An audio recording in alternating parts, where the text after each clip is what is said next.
本土语言今年开始是中小学必修课，也毋过本土语言教师培训学分班的成员指出讲，教育部对今年开始才开始补助学分费，因前2档拢开120万去上课摕学分，实在是无啥公平。教育部嘛回应表示讲，嘛按算会来补助一学分2000块。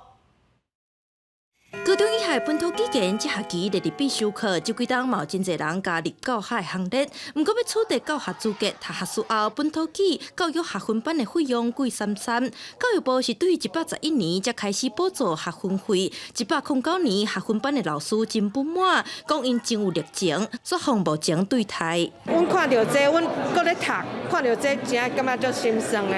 因为阮开时间、开钱啊。 迄厝诶嘛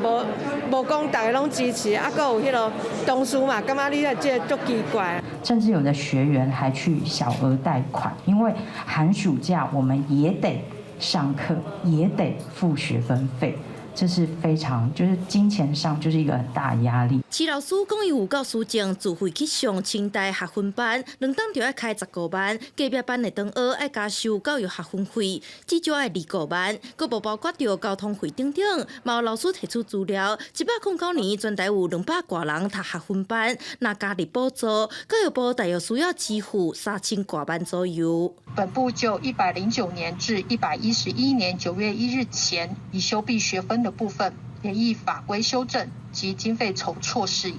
朝一并适用师培大学办理学士后教育学分班实施要点第16点的规定。针对诉求，教育部是回应讲，若符合资格，会往逐人读学分补助2000块的方向来建议。自救会是表示，希望教育部用书面也是公开承诺，让因感觉有受到尊重。记者陈文丹报道，台北采访报道。